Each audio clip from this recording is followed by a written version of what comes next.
ومن سيئات أعمالنا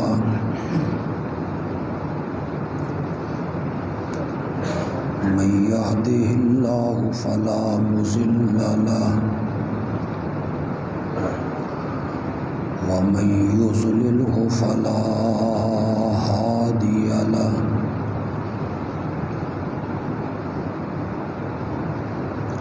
وأشهد أن لا إله إلا الله وحده لا شريك له وأشهد أن محمدا عبده ورسوله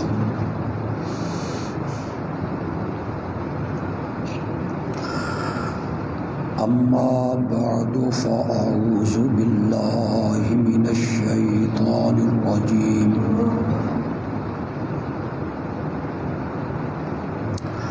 بسم الله الرحمن الرحيم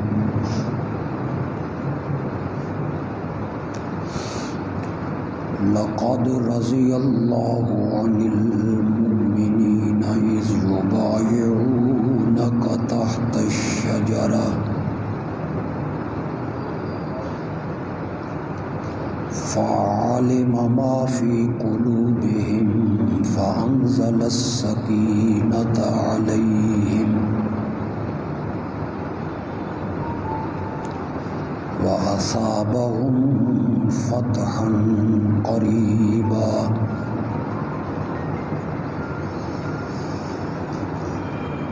ومغانم كثيرة يأخذونها وكان الله عزيزا حكيما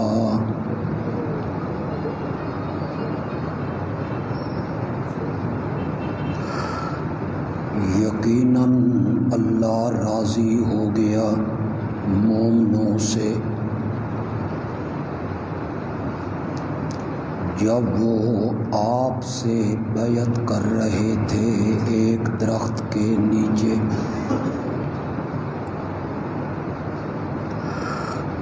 جو کچھ ان کے دلوں میں تھا اللہ نے اسے معلوم کیا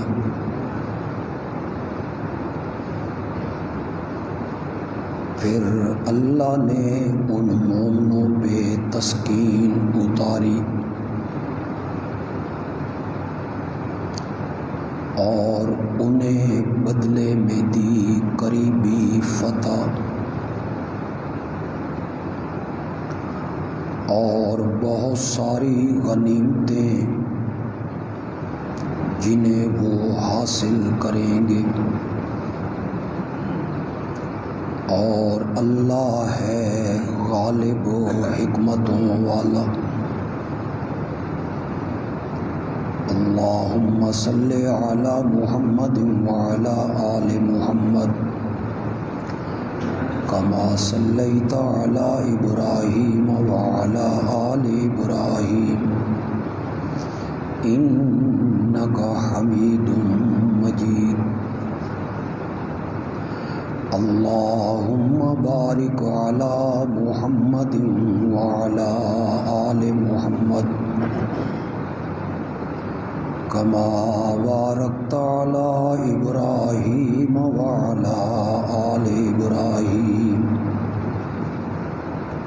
انک حمید مجید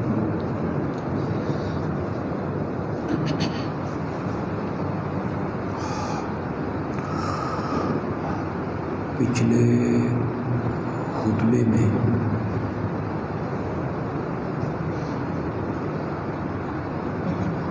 میں نے یہ بیان کیا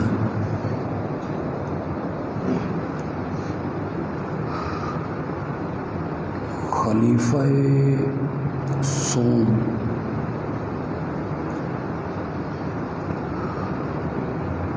حضرت سیدنا عثمان ذو النورین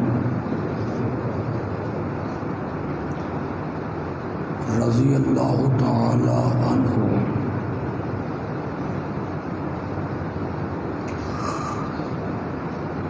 ان خوش نصیب لوگوں میں سے ہیں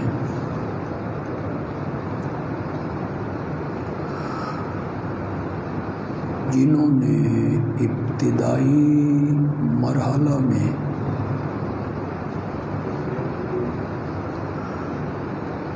دعوت ایمان پر لبیک کہا،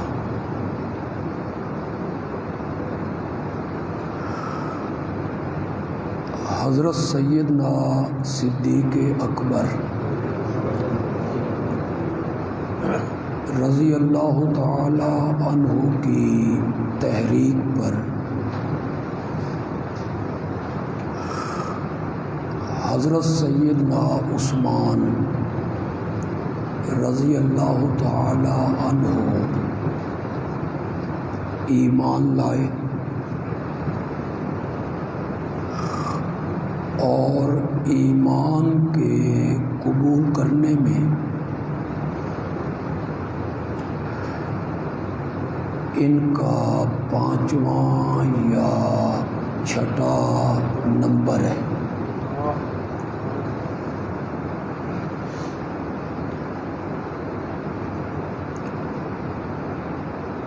یہ ان کی ایک نمایاں اور منفرد عظمت اور فضیلت ہے۔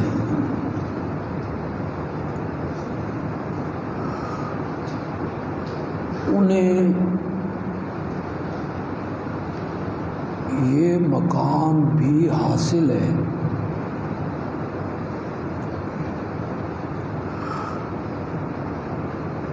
کہ نبوت اور رسالت کے عطا ہونے کے بعد میرے پیارے پیغمبر نے جو سب سے پہلے رشتہ کسی سے قائم کیا تو وہ حضرت عثمان ہے رضی اللہ تعالی عنہ۔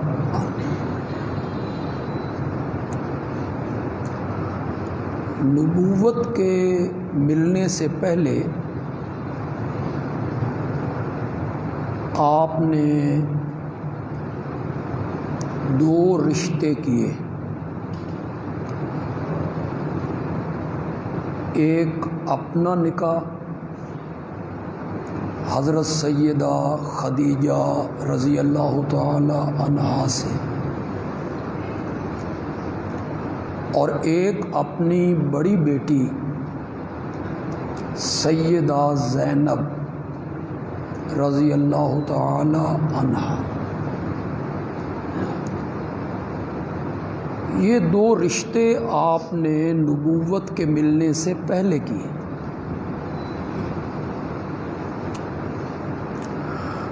اور نبوت کے ملنے کے بعد آپ نے جو پہلی رشتہ داری قائم کی یا کسی سے رشتہ جوڑا تو وہ حضرت سیدنا عثمان رضی اللہ تعالی عنہ۔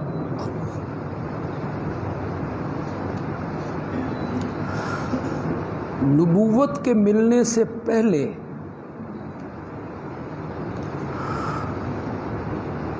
جو کام بھی آپ نے کیا، جو رشتہ قائم کیا، کوئی نکاح کیا، کسی کو بیٹی بیاہ دی،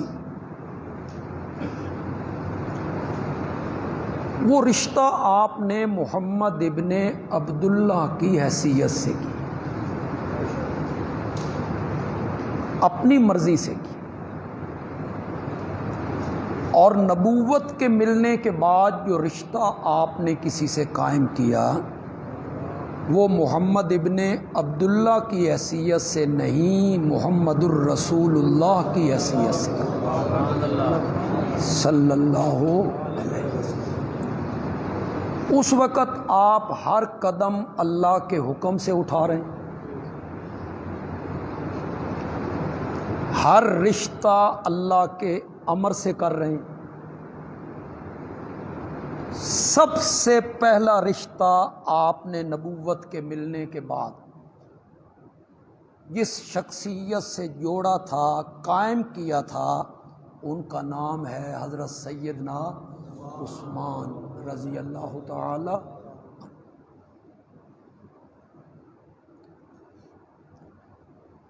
قدرت دیکھیے، غزوہ بدر کے موقع پر حضرت رقیہ بیمار تھیں، جو حضرت عثمان کی اہلیہ ہیں، آپ کی بیٹی ہیں۔ حضرت عثمان اسی وجہ سے جنگ بدر میں شامل بھی نہیں ہو سکے۔ آپ نے فرمایا آپ اپنی اہلیہ کی تیمارداری کریں، ثواب بھی بدریوں کا آپ کو ملے گا اور مال غنیمت میں حصہ بھی غازیوں کے برابر ملے گا۔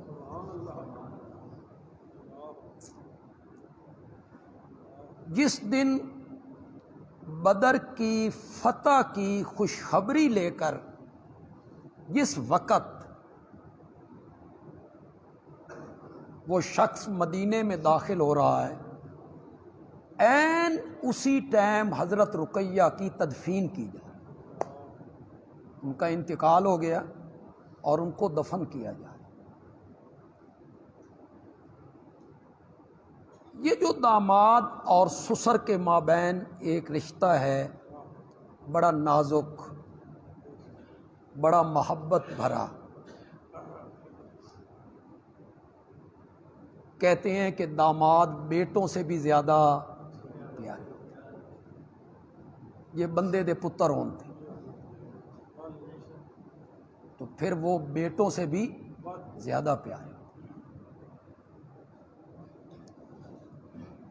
بڑا نازک رشتہ ہے سسر اور داماد کا، اور بڑا پیار بھرا رشتہ ہے۔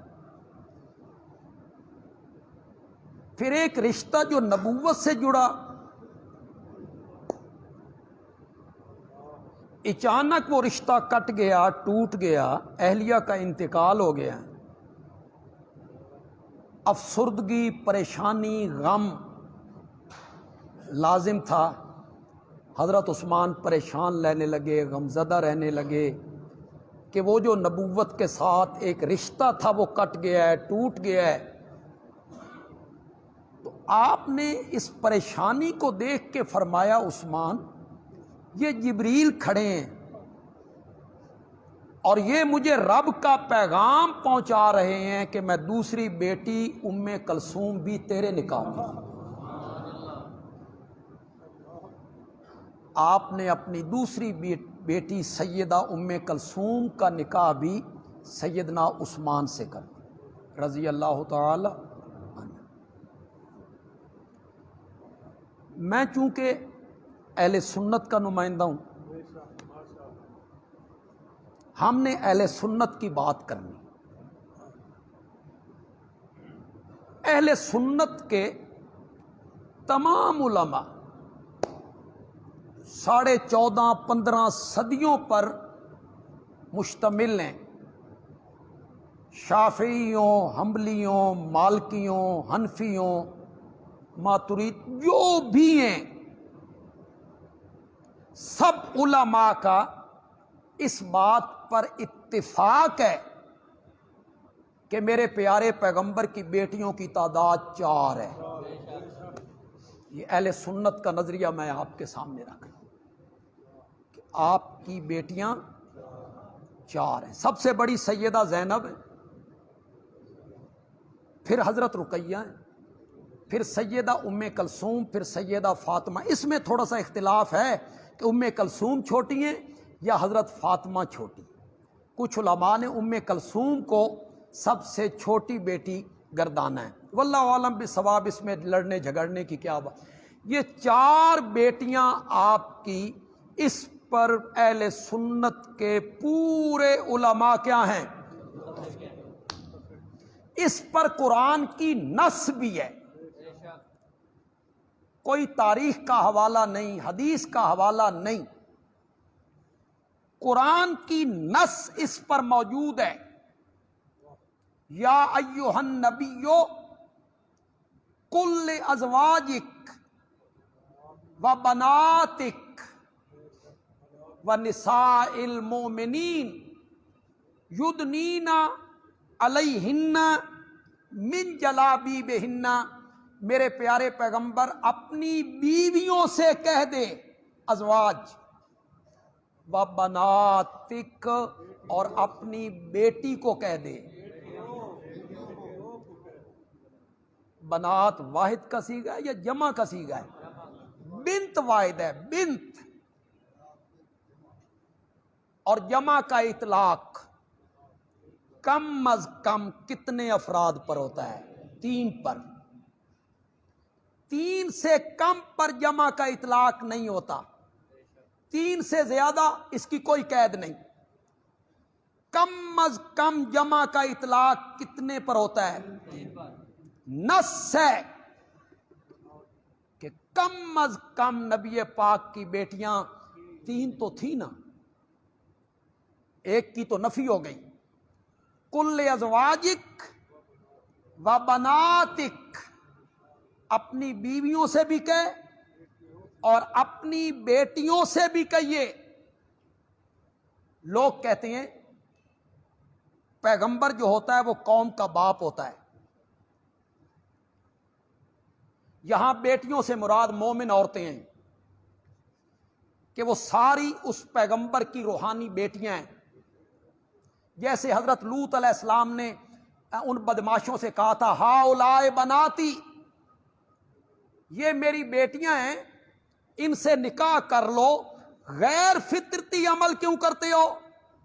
تو حضرت لوط نے نہیں کہا تھا، تو وہاں بناتی سے مراد قوم کی بیٹیاں مراد تھی نا۔ میں نے کہا نہیں، اللہ کو یہ پتا تھا، اس لیے اللہ نے بناتک کے آگے فرمایا وَنِسَاءِ الْمُؤْمِنِينَ، اور مومن عورتوں سے بھی کہہ دے۔ اگر مومن عورتیں بنات میں شامل ہوتی تو نساء المؤمنین کہنے کی ضرورت نہیں تھی۔ کیا ضرورت تھی نساء المؤمنین کہنے کی؟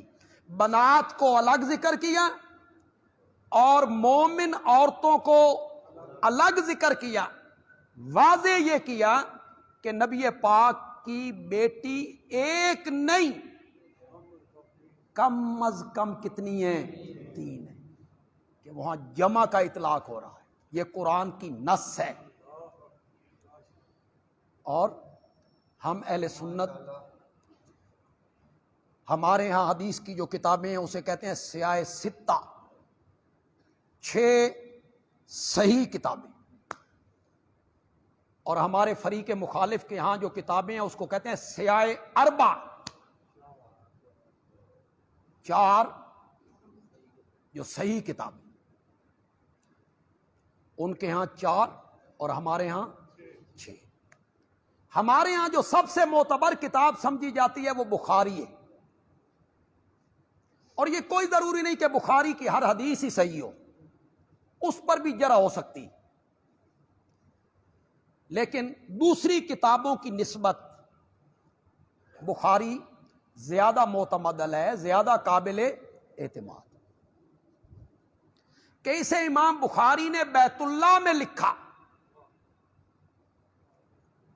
ہر حدیث جو انہیں پہنچی تو انہوں نے اس حدیث کو تحریر کرنے سے پہلے غسل کیا، پھر انہوں نے استخارہ کیا، پھر انہوں نے 2 رکعت نماز نفل پڑھی، پھر جا کے انہوں نے اس کو اپنی کتاب میں درج کیا۔ یعنی بڑے محتاط ہیں امام بخاری کسی روایت کو لینے میں، ورنہ تو دوسری کتابیں ہیں وہ گیلی خشک لکڑیاں جمع کرتے رہتے ہیں، جھوٹی سچی ساری روایتیں، جیسے الترغیب والترہیب ہے، ہمارے مبلغ اسے بیان کرتے رہتے ہیں جنت میں یہ ہوگا وہ ہوگا، بس وہ ایسی ہی کتابوں میں آتا ہے، وہ بخاری مسلم ترمذی میں نہیں ہوتا۔ الترغیب والترہیب یعنی رغبت دلانا، ڈرانا، چنانچہ وہ روایتیں جمع کرتے رہتے ہیں، ان میں کوئی یہ معیار نہیں ہوتا کہ راوی کس قسم کا ہے، کہاں سے روایت مل رہی ہے، انہوں نے ساری اکٹھی کر دی۔ امام بخاری ایسے بھی۔ اپنے طور پہ وہ تحقیق کرتے ہیں. اور ہمارے جو فریق مخالف ہے ان کی جو معتبر کتاب ہے اس کا نام ہے کافی. اس کا کیا نام ہے؟ کافی. جس میں اصول بیان ہوئے عقائد، اس کا نام پڑ گیا اصول کافی. اور جس میں فروع بیان ہوئے نماز، روزہ، حج، زکوٰۃ، نکاح، طلاق، اس کا نام پڑ گیا فروع کافی. تو ہمارے ہاں معتبر کتاب بخاری ہے اور ان کے ہاں معتبر کتاب کافی. میں صرف آپ کی معلومات کے لیے ایک بات ذکر کرنا چاہتا ہوں، تنقید مقصود نہیں ہے، نہ ایسا ماحول ہے اور نہ وقت اس کی اجازت دیتا ہے. صرف آپ کی معلومات کے لیے، صرف علمی لحاظ سے بات کرنا چاہتا ہوں. 12ویں امام جو غار میں ہیں، ان کی غیبت کا ایک زمانہ تھا جب لوگ ان سے ملاقات کرتے تھے. پھر ایسا زمانہ آیا کہ ملاقات کیا ہو گئی؟ بند. جب ملاقات ہوتی تھی تو اسے کہتے ہیں غیوبت صغرا، اور پھر کبرا شروع ہو گئی، کوئی ملاقات نہیں. یہ جو کافی کے مصنف ہیں نا، محمد ابن یعقوب کلینی، یہ ان لوگوں میں شامل ہیں جو 12ویں امام سے غار میں جا کے کیا کیا کرتے تھے؟ ملاقات. یہ ان کا نظریہ ہے، میں اپنا نظریہ نہیں پیش کر رہا ہوں، واللہ اعلم بالصواب. وہ ملاقات کرتے تھے. انہوں نے جب کافی لکھی نا، یہ کتاب لکھی، تو انہوں نے 12ویں امام کو یہ کتاب پیش کی کہ میں نے یہ کتاب لکھی ہے، اس میں حدیثیں جمع کی ہیں، حضرت علی رضی اللہ تعالیٰ عنہ کے اقوال ہیں، حضرت حسن کے اقوال ہیں، نبی پاک صلی اللہ علیہ وسلم کے ارشادات ہیں، میں نے جمع کیے ہیں، آپ اسے ملاحظہ فرمائیں. 12ویں امام نے اس کتاب کو پڑھا اور پڑھنے کے بعد اس کے ٹائٹل پہ لکھا ھذا کافن لشیعتنا، یہ کتاب ہمارے شیعوں کے لیے کیا ہے؟ کافی. اس لیے اس کا نام کیا پڑ گیا؟ کافی. سمجھ آ گئی آپ کو میری بات؟ یہ کہ علمی بات تھی جو میں عام علماء کو بھی یہ پتہ نہیں ہے کہ اس کو الکافی کیوں کہتے ہیں. اس کو الکافی کیوں کہتے ہیں؟ 12ویں امام نے مہر لگائی ھذا کافن، کہ یہ ہمارے ماننے والوں کے لیے کیا ہے؟ کافی. وہ کتاب الکافی جسے 12ویں امام نے اپنے ماننے والوں کے لیے کافی قرار دیا، اس کتاب میں روایت ہے، سنیے گا، پتہ نہیں کیسے انکار کر دیا جاتا ہے میرے آقا کی بیٹیوں سے. کافی کی روایت ہے، کافی کی، کہ نبی اکرم صلی اللہ علیہ وسلم نے 20 سال کی عمر کے قریب حضرت خدیجہ سے شادی کی.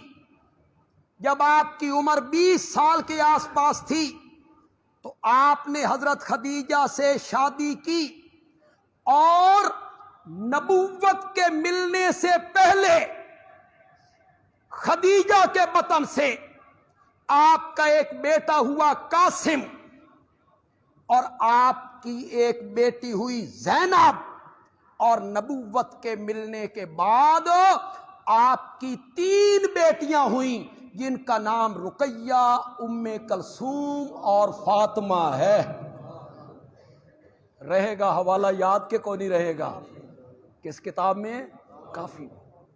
یہ سب سے معتبر کتاب ہے، اس میں نام ذکر ہیں، نبوت کے ملنے سے پہلے جو اولاد ہوئی ان کا نام بھی ذکر ہے، اور نبوت کے ملنے کے بعد جو اولاد ملی ان کی تعداد بھی ذکر ہے اور ان کا نام بھی ذکر ہے.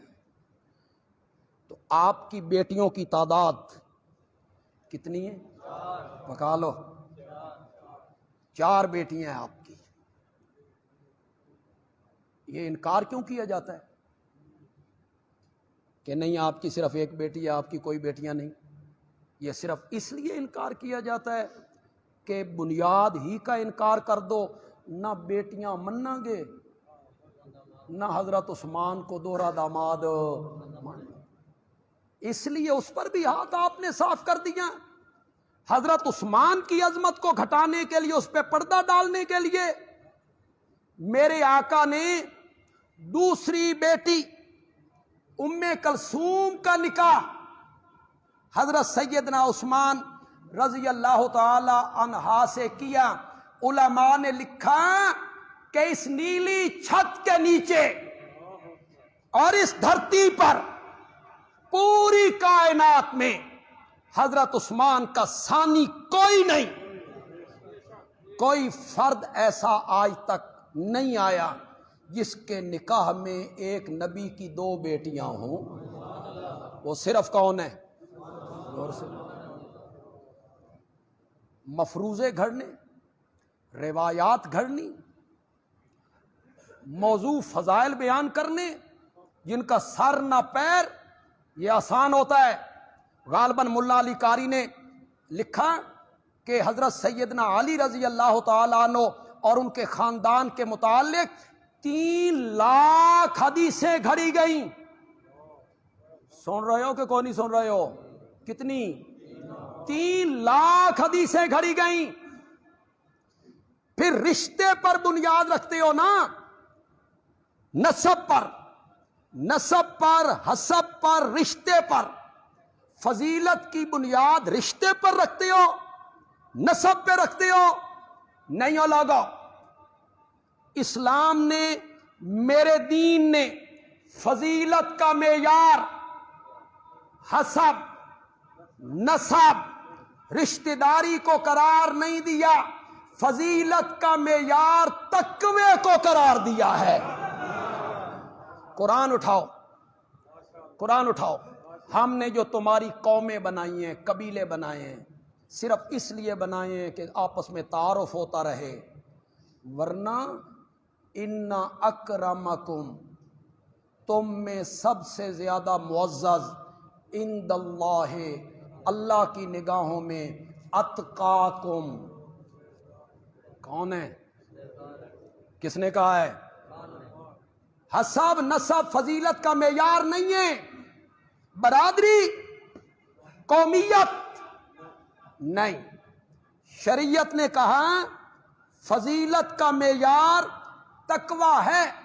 میرے آقا نے حجۃ الوداع کے انقلابی خطبے میں کہا تھا، لا فضل لعربی علی العجمی ولا لعجمی علی العربی، کسی عربی کو اجمی پر اور کسی اجمی کو عربی پر، کسی کالے کو گورے پر اور کسی گورے کو کالے پر کوئی فضیلت حاصل نہیں ہے الا بالتقوی۔ فضیلت کا معیار کیا ہے؟ اور سے بولو۔ قومیت کیا ہوتی ہے؟ یہ تو تعارف کے لیے۔ قومیت فخر کا معیار ہے، فضیلت کا معیار ہے، میری فلاں قوم ہے؟ نہیں، اسلام نے اس کو مٹایا۔ میرے پاس وقت نہیں، میں اپنے موضوع سے دور نکل جاؤں گا، صرف اشارہ کرنا چاہتا ہوں، کتنے لوگ اس کو سمجھیں گے۔ رشتہ ہے، تعلق ہے، میرے نبی دا سکا چاچا ہے، رشتہ کے کوئی نہیں، ہاشمی ہے، قریشی ہے، عبد المطلب کا بیٹا ہے، ایمان نہیں۔ قرآن نے کہا تبت یدا، آئی رشتہ داری کام؟ میرے نبی کے ساتھ رشتہ داری کام آئی؟ نہیں آئی۔ تبت یدا ابی لہب و تب، اور ادھر دیکھو حبشے سے اٹھا ہے۔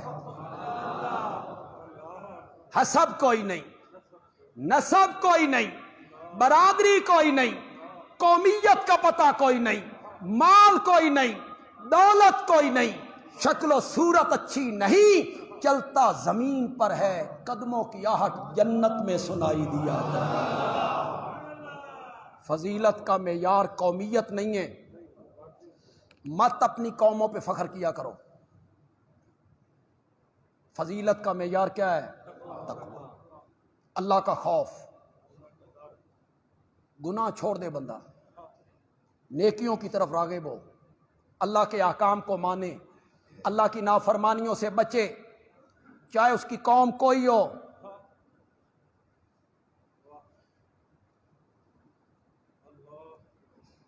اس کو فضیلت حاصل ہے. جانتے ہو تم مفتی اعظم ہند، اللہ اکبر، مفتی اعظم ہند مولانا مفتی کفیت اللہ قوم کے نائی تھے، اور وہ طالب علموں کو سبق پڑھاتے ہوئے کہتے تھے مولا تو نے مجھے حدیث پڑھانے کے لیے منتخب کر لیا، ورنہ میں بھی اپنی برادری کی طرح لوگوں کے سر اور داڑیاں مونڈتا پھرتا ہوتا. لیکن جب علم آیا، ایمان آیا، تقوی آیا، تو پھر اللہ نے پورے ہندوستان کا مفتی اعظم بنا دیا. قومیت کا کیا ہوتا ہے؟ فضیلت کا معیار تقوی ہے، خوف الہی ہے. رشتہ داری ہمارے ہاں یہ معیار نہیں ہے، ہم اہل سنت کے ہاں یہ کوئی معیار نہیں ہے، لیکن ایک طبقے نے اسے معیار قرار دیا، اسی پر انہوں نے بنیاد رکھی. وہ نبی پاک کے داماد ہیں، چچا زاد بھائی ہیں، اس رشتہ داری پر انہوں نے بنیاد رکھی. میں انہی کی سطح پہ آ کے کہنا چاہتا ہوں میرے نزدیک رشتہ داری وجہ فضیلت کوئی نہیں، لیکن اگر تو رشتہ داری کو وجہ فضیلت بنانا چاہتا ہے تو پھر سن، حضرت علی اکیرا داماد نبی ہے، عثمان دوہرا داماد نبی ہے. اگر رشتہ داری وجہ فضیلت ہے تو پھر بھی عثمان آگے. عثمان کے گھر ایک بیٹی نہیں، میرے نبی کی کتنی بیٹیاں ہیں؟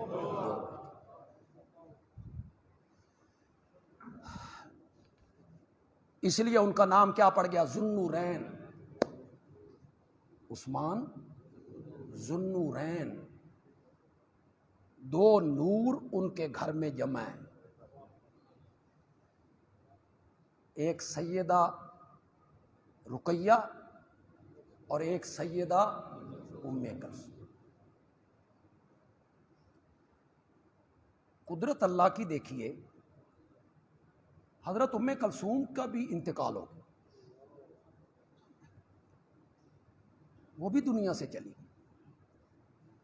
پھر وہ داماد اور سسر کو جو رشتہ ہے وہ ٹوٹ گیا، کٹ گیا، یہ پھر پریشان رہنے. میرے آقا نے فرمایا عثمان میری 40 بیٹیاں ہوتی اور یکے بعدیگر مرتی چلی جاتی، میں 40 کی 40 بیٹیاں تیرے نکاح میں دیتا چلا گیا. کیوں بھائی بیٹیوں والو؟ اور وہ بیٹیوں والوں جن کی بیٹیوں کی شادیاں ہو گئیں، اللہ کرے آپ میں کوئی بندہ ایسا موجود نہ ہو، اللہ کرے، میری دعا ہے، اللہ کرے آپ میں کوئی بندہ ایسا موجود نہ ہو کہ اس نے اپنی بیٹی کی شادی کی ہو اور داماد بڑا ظالم ملا ہو، گندا، بیٹی کو گالیاں بکے، مارے، تانے دے، بھوکا رکھے. اللہ کرے آپ میں سے کسی کا داماد ایسا نہیں. لیکن اگر ہے کوئی ایسا داماد، بیٹی آپ کی تنگ ہے، اپنی دوسری بیٹی بھی آپ اسی برادری میں بیاہ دیتے ہیں نا. دوسری بیٹی بھی آپ وہیں دے دیتی ہیں؟ کوئی نہیں دیتا. وہاں دوسری بیٹی کی شادی کوئی نہیں کرتا، اور یہاں میری 40 بیٹیاں ہوتی، یکے بعدیگر مرتی چلی جاتی، میں 40 کی 40 بیٹیاں تیرے نکاح میں دیتا چلا. معلوم ہوتا ہے حضرت عثمان اتنے نفیس اور خدمت گار داماد ہیں میرے نبی کے کہ حضرت عثمان نے میرے نبی کے سینے میں ٹھنڈ ڈال دی، ٹھنڈ ڈال دی۔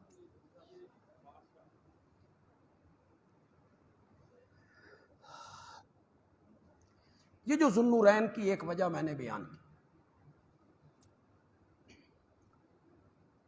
ان کے گھر میرے نبی کی 2 بیٹیاں ہیں،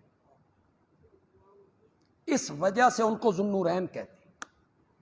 علماء یہ بیان کرتے رہتے ہیں، اخباروں والے لکھیں گے، رسائل والے لکھیں گے، کتابوں والے لکھتے رہیں گے، لیکن کچھ علماء نے لکھا کہ حضرت عثمان کے ذوالنورین ہونے کی اس کے علاوہ اور بھی وجوہات ہیں۔ یہ بھی ایک وجہ ہے اور یہ بنیادی وجہ ہے۔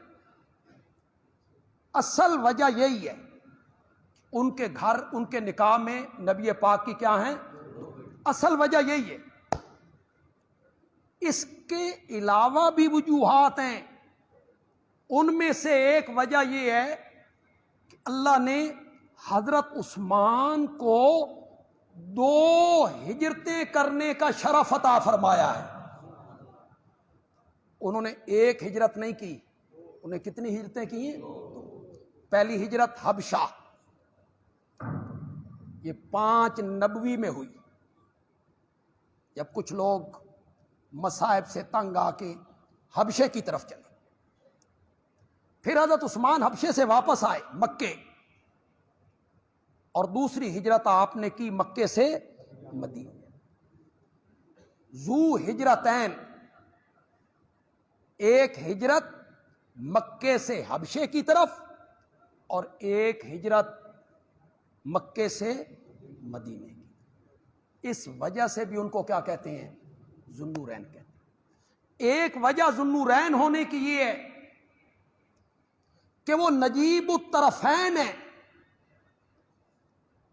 یہ تھوڑے سرے دے اتو گزر گئے۔ نجیب الطرفین، ماں کی طرف سے بھی اور باپ کی طرف سے بھی ان کا نسب نبی پاک سے مل جاتا ہے، دونوں طرفوں سے۔ نجیب الطرفین ہے، ماں کی طرف سے بھی اور باپ کی طرف سے۔ باپ کی طرف سے 5ویں پشت پر نبی پاک سے مل گیا آپ کا نسب، اور حضرت عثمان کی ماں کا نام ہے اروا، اروا یا عروا،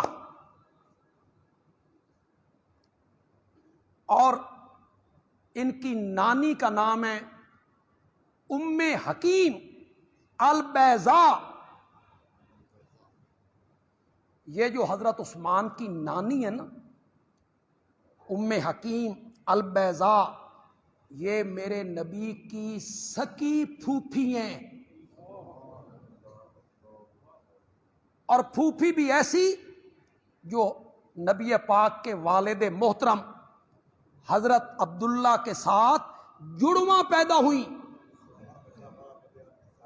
اکٹھے پیدا ہوئے۔ آپ کے والد گرامی عبداللہ اور آپ کی یہ پھوپھی ام حکیم جڑواں پیدا ہوئے۔ یہ میرے آقا کی پھوپھی ہیں، ان کی بیٹی ہیں عروا، نبی پاک کی پھوپھی زاد بہن۔ حضرت عثمان ان کے بیٹے ہیں، یعنی پھوپھی زاد بہن کے بیٹے ہوئے، میرے نبی کے بھانجے لگے، میرے نبی کے کیا لگے؟ بھانجے لگے۔ نجیب الطرفین ہیں، والد کی طرف سے بھی اور والدہ کی طرف سے۔ اور ذوالنورین ہونے کی ایک وجہ یہ ہے،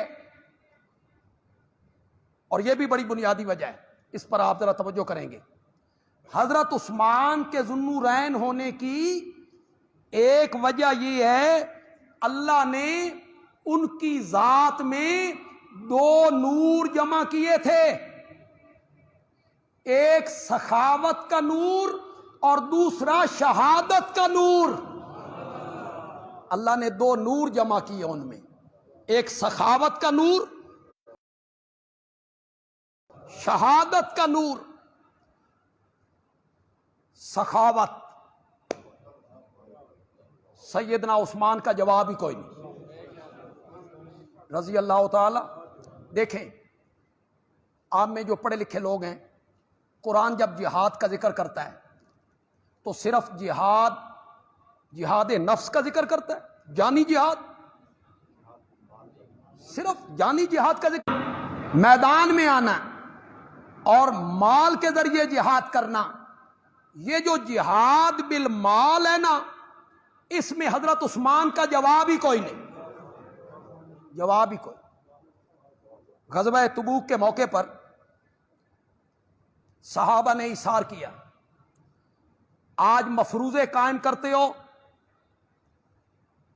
کہانیاں گھڑتے رہتے ہو، مصنوعی فضائل بیان کرتے رہتے ہو، اور جن کی اصل فضیلتیں ہیں، کارنامے ہیں، خدمات ہیں، ان کی خدمات پر پردے ڈالتے رہتے ہو۔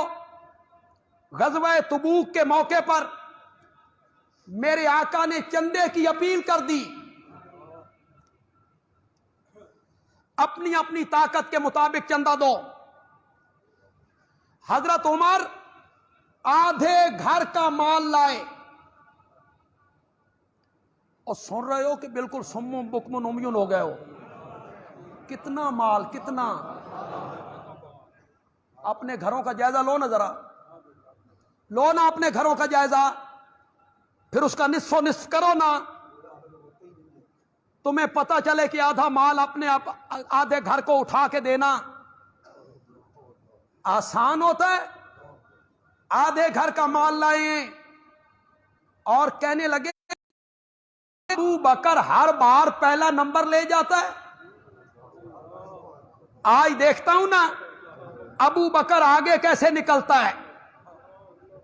دوستوں کو دوستوں کا پتہ ہوتا ہے وہ کتنے پانی چ آج کل، اس کے تجارتی حالات، کاروباری حالات کیسے ہیں۔ حضرت عمر کو پتہ تھا حضرت ابوبکر کے کاروباری حالات اچھے نہیں ہیں، میرے آج کل کاروباری حالات اچھے ہیں۔ اللہ چاہتا تھا کہ امت میں پہلا نمبر ابو بکر کا ہی رہنا چاہیے۔ میرے آقا نے سوال کیا، بس سوال نے حضرت عمر کو پیچھے کر دیا، ابو بکر کو آگے کر دیا۔ میرے نبی نے یہ نہیں پوچھا عمر کتنا لائے ہو، وہ کہتے 8 من کھجوریں لایا ہوں، اتنے تولے سونا لایا ہوں،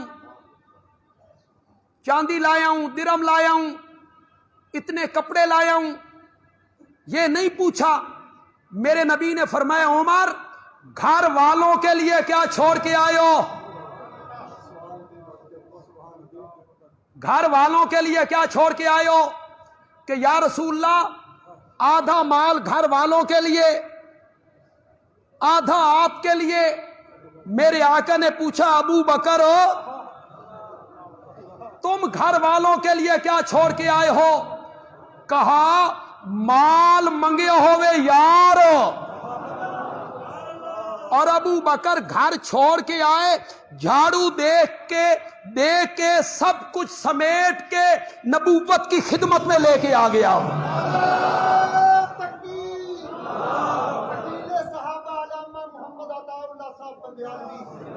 ماں اب کئی تلے اہلی، گھر والوں کے لیے کیا چھوڑا ہے؟ کہتے ہیں گھر والوں کے لیے اللہ اور اللہ کے رسول کو چھوڑ کے آیا ہوں، دنیا یہاں لایا ہوں، آخرت گھر والوں کے لیے رکھ چھوڑی ہے، عاقبت ان کے لیے، دنیا یہاں لے کے آ گیا ہوں۔ آج تانے مارتے ہو، آج شک کرنے لگ جاتے ہو، جو تمہارے منہ میں آتا ہے بکتے چلے جاتے ہو۔ پورے گھر کا مال میرے نبی کی خدمت میں، پھر میرے نبی نے اپیل جاری رکھی۔ حضرت عثمان اٹھے، یا رسول اللہ 100 اونٹ بما ساز و سامان میں دوں گا، ساز و سامان۔ میرے نبی نے اپیل جاری رکھی، حضرت عثمان پھر کڑے ہوئے، کہنے لگے یا رسول اللہ 200 اونٹ بما ساز و سامان. میرے نبی نے اپیل جاری رکھی. حضرت عثمان نے کہا 300 اونٹ بما ساز و سامان. میں دوں گا. اس موقع پہ نبی پاک نے فرمایا ما ذر عثمان ما عمل بعد اليوم. آج کے بعد عثمان جو کچھ بھی کرتا رہے اللہ نے عثمان سے حساب ہی نہیں لینا ہے. ما ذر عثمان ما عمل بعد اليوم. میرے نبی کے جتنے صحابہ ہیں، میرے نبی نے یہ جملے کسی صحابی کے لیے نہیں کہے. میں نے پچھلے جمعے من کنت مولا و فالی مولا پہ تھوڑی سی بات کی تھی. کیا میرے نبی نے حضرت علی کے علاوہ دوسرے صحابہ کو مولا نہیں کہا؟ کیا میرے آقا نے حضرت علی کے علاوہ دوسرے صحابہ کے متعلق مولا کا لفظ نہیں بولا؟ میں پیش کر دوں گا کہ کس کس صحابی کو آپ نے مولا کہا ہے. مولا کا لفظ آپ نے کہا صحابہ کے متعلق. لیکن جو بندیالوی کہنا چاہتا ہے جو جملے میرے نبی نے حضرت عثمان کے متعلق کہے ما ذر عثمان ما عمل بعد اليوم، آج کے بعد عثمان جو کچھ بھی کرتا رہے کوئی عمل عثمان کو نقصان نہیں پہنچا سکتا، یہ جملے میرے نبی نے عثمان کے سوا کسی کے لیے نہیں کہے. میرے نبی نے اپیل جاری رکھی. حضرت عثمان گھر گئے. 1000 اشرفی لائے، میرے نبی کی جھولی میں انڈیل دی.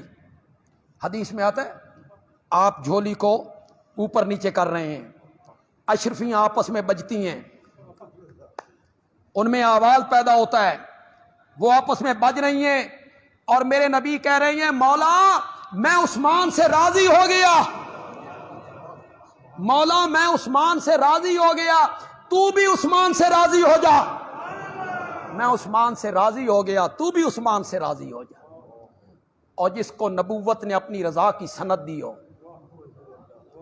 جس کے متعلق رب سے درخواست کی ہو کہ ان سے راضی ہو جا، ان کے ایمان کے بارے میں، ان کے تقوی کے بارے میں، ان کے حیا کے بارے میں گفتگو کرتے ہو، شک کرتے ہو.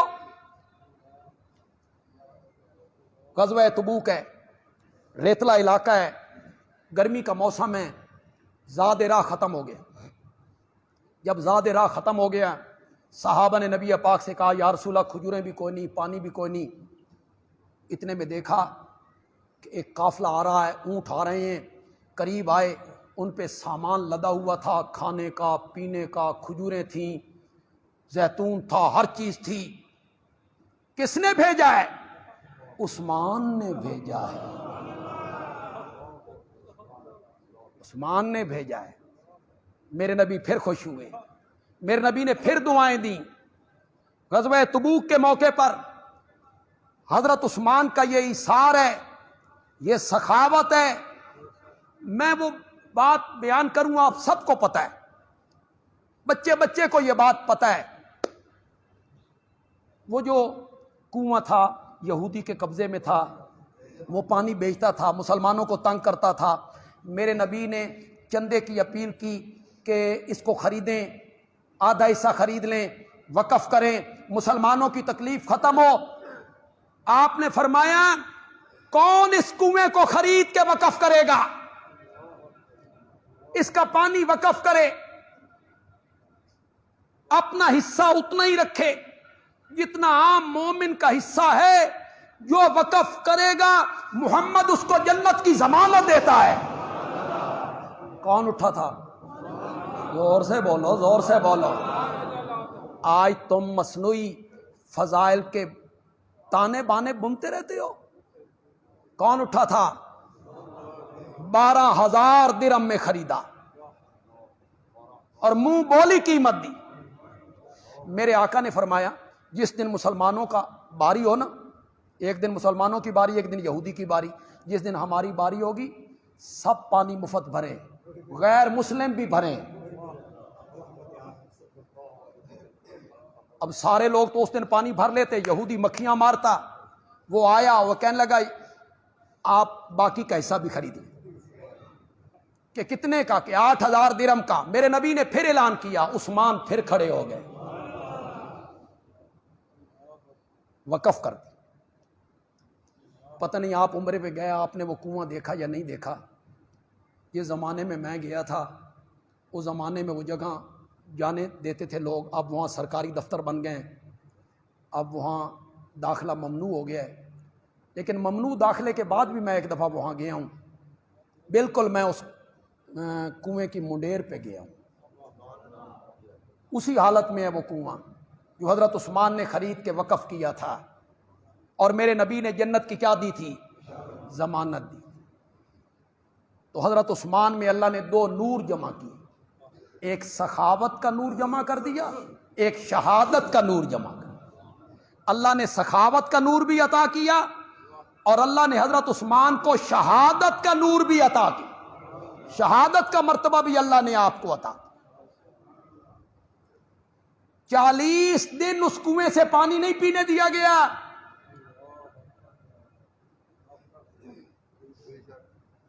بڑے واقعات پیاس کے بیان کرتے ہو، پیاس کے واقعات بیان کرتے رہتے ہو، یہاں 40 دن اس کنویں سے پانی نہیں پینے دیا گیا جو کنواں حضرت عثمان نے اپنی جیب سے خرید کے وقف کیا تھا۔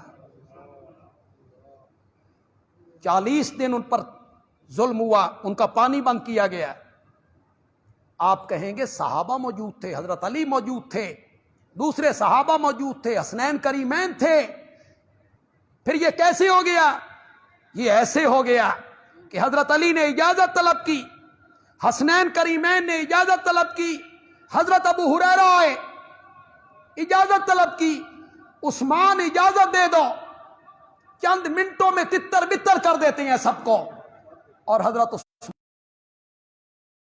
ذات کے لیے کسی مسلمان کا خون نہیں بہانا چاہتا۔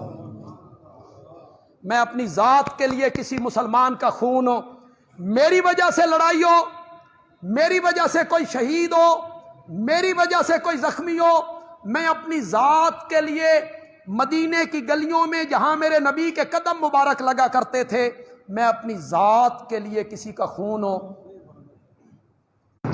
آج انشاءاللہ مغرب کے بعد اس کا آغاز ہو رہا ہے۔ ماشاءاللہ تو کہو یار سارے آنا، تسی حید کے پتہ نہیں تھے، ماشاءاللہ تے آکھو نا۔ آج اس کا آغاز ہو رہا ہے، آج پہلا درس ہوگا وہاں، اور پہلا درس سیرت و عظمت سیدنا عثمان ذو النورین پہ ہوگا۔ یہ جو سورۃ فتح کی اللہ عن المؤمنین اذ یبایعونک تحت الشجرہ، اس کی تفسیر بیان ہوگی۔ اس آیت پر حضرت عثمان کی فضیلت اور عظمت پر آج کا یہ درس ہوگا جی۔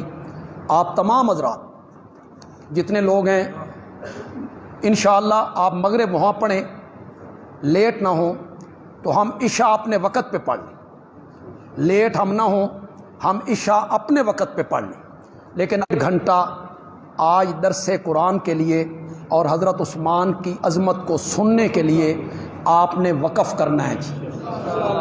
اپنے دوستوں کو بھی اطلاع دیں گے، آپ تشریف لائیں گے جی، تھوڑا سا ٹائم نکالیں گے، اپنی مصروفیات پس پش ڈالیں گے، اور تھوڑا سا اپنے اوپر جبر کریں گے اور تیار کریں گے اپنے آپ کو، اور وہاں آپ حضرات 18 بلاک میں پہنچیں گے۔ ایک اعلان۔ دوسرا اعلان، ہمارا جولائی اگست کا رسالہ ضیاء توحید آ گیا ہے، اس میں محرم الحرام کے حوالے سے کچھ مضامین بھی ہیں، یہ 40 روپے اس کی قیمت ہے، باہر سے آپ کو ملے گا، یہ بھی آپ خرید کے جائیں۔ آخری اعلان یہ ہے کہ ہمارے ضلع خوشاب میں تھل کے علاقے میں ایک قصبہ ہے بڑانا والا، وہاں ہمارے دوست ہیں، ہماری جماعت ہے، وہاں ایک مسجد کے لیے پلاٹ خریدا گیا، اور کچھ چونکہ گاؤں میں مخاصمت بھی ہوتی ہے، دوسرے مسلک کے لوگ بھی رکاوٹیں بنتے ہیں، تو انہیں مجبوراً وہ خریدنا پڑ گیا۔ اور وہاں تعمیر بھی انہوں نے کرنی ہے. دوست یہاں آئے ہیں, وہاں کے دوست یہاں آئے ہوئے ہیں اور وہ آپ کا تعاون چاہتے ہیں. تو میں عام طور پہ تو اپیل نہیں کرتا اس طرح کی جس طرح ان کے لیے میں اپیل کر رہا ہوں, کیونکہ میں وہاں جاتا رہتا ہوں اور میں اس شہر کا بڑا محبوب خطیب ہوں. وہ لوگ مجھ سے بڑا پیار کرتے ہیں اور بڑے مخلص لوگ ہیں. تو وہ ان کا بندہ وہاں بیٹھا ہوگا سینیٹائزر کے پاس, وہ جو سامنے سین کے باہر ہے. تو آپ نے بھرپور تعاون کرنا ہے ان سے. یہاں ایسے بندے بھی ہوں گے, ایسے لوگ بھی ہوتے ہیں جنہوں نے مسجد کا فنڈ رکھا ہوتا ہے, وہ مسجد کے لیے خرچ کرنا چاہتے ہیں, تعمیر کے لیے, پلاٹ کے لیے, ان کا فنڈ الگ ہوتا ہے مسجد کا. تو میں سفارش کروں گا کہ آپ کا وہ فنڈ یہاں لگے, تو یہ سب سے بہترین مصرف ہے, توحید و سنت کا مصرف ہے.